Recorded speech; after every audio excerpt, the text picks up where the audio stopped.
What's up, Marvel United family? Welcome to the channel. Servant Zero here, aka Mr. Perry, and today we'll be showcasing and reviewing Warren Worthington III, aka Angel, from Marvel United X-Men First Class Expansion Season 2.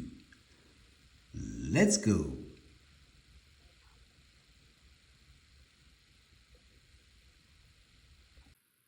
All right, guys, let's check out Angel cards here. He is going to have his standard 12 being a hero. He's going to kick it off with a wild, a double wild. An Angel will have no wild in his decks if you guys are playing it on the heroic challenge, the hardest challenge that is so far in the game. Gonna continue with a heroic action, a move in heroic action, another move in heroic action, a move and a punch,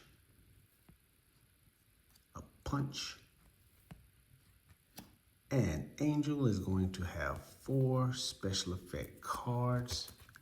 His first set is going to be Worthington Industries Resources. Distribute 2 heroic action tokens from the pool among any number of heroes. And they're going to come with 2 move actions. His next set is going to be Attack from Above. Move to any location and defeat 2 thugs there. They're both going to not have anything to leave your teammates, but pretty good team all around. So, that being Angel, let's see how it works. All right, family, let's talk about Angel's 4 special effect cards here. We're going to take a look at his first 2, which is going to be Worthington Industry Resources. Distribute 2 heroic action tokens from the pool among any number of heroes. And they both come with 2 move actions. All right. So basically, guys, any of your teammates that's on the board, you can give them 2 heroic action tokens. And you can give it to either all 4 if you're playing in a full squad, or you can give them to all 3, and that's even including you. You can give yourself 2 heroic action tokens that the team can be able to use, guys, which is always good to have someone on the team that can do such things, because you never know when these guys are going to be needed. Of course, taking out the threat cards, you know, you can always have someone giving you 2 of these heroic actions to be able to put on the threats and get rid of the threats, right, guys? So it's always good. All right. His next 2 we're going to take a look at is going to be his Attack from Above. Move to any location and defeat 2 thugs there. Simple, right? Yes, indeed. They come with no actions. So again, you know, if you have a pretty good squad, it shouldn't affect you too badly not being able to have something prior to be able to use if you have a pretty good squad. So basically, his Attack from Above, you pick a location. Of course, you know, you want to pick a location that's possibly finna overflow, cause trouble. You got a lot of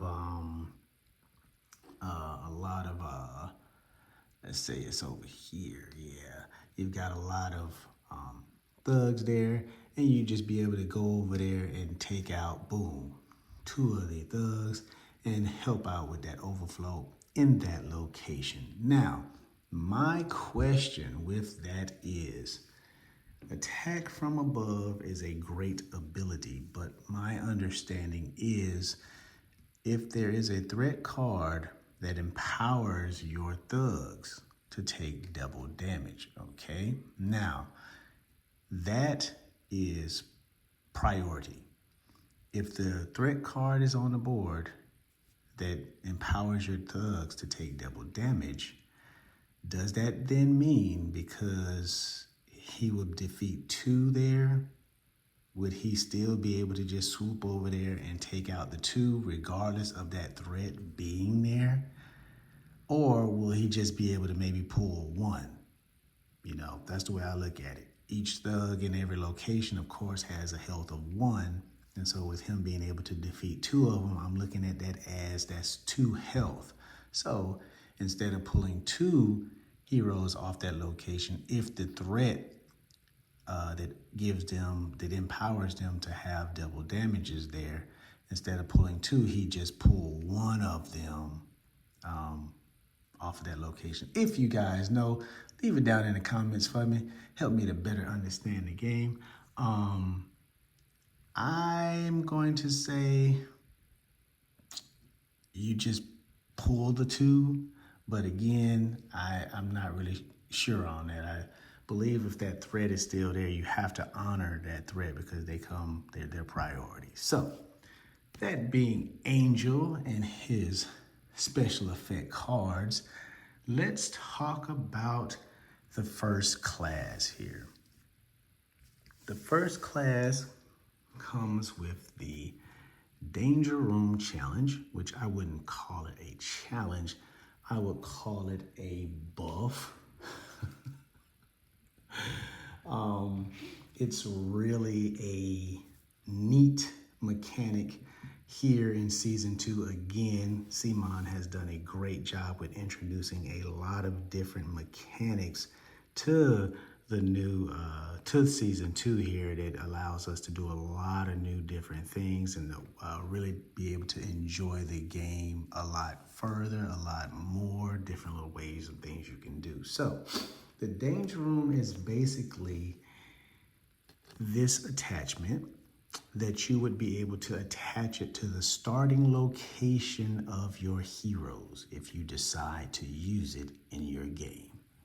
So wherever your heroes are gonna start, that's where you would attach the Danger Room, okay? And of course, the threat from the villains go over it like so. And so, when you clear the threat from the villains, you are now given an opportunity to use the regular in-game turn effect or the alternate in-turn game effect, which is the Danger Room. Now, the Danger Room is specifically designed to help teams that are not so balanced, characters that may not be strong enough. I mean, they just no good. They're just bad. It's kind of sorry, you know. We have those guys. We have those. Out of 125 characters, not all of them are good guys. Okay. So, I'm sorry, not 100. 125 heroes. Is a total of about 204, 205 or so characters in total thus far here from season 1 and season 2 collectively. But out of the 125 heroes, regular heroes, not all of them are good guys. So the Danger Room gives you this opportunity to kind of balance that a lot better when you have teams that are not synergizing together. The Danger Room can be put on every location in the Marvel United universe so far, except for the mandatory locations. If you guys are not familiar with that, the mandatory locations are the ones like these. They come in the black, okay? The Danger Room is pointless to put it on these locations because these are effects that have to happen. They have to happen. You cannot get past those. So except for the mandatory locations like such, the Danger Room can be attached to any other location in the Marvel United universe where the heroes are going to start, okay?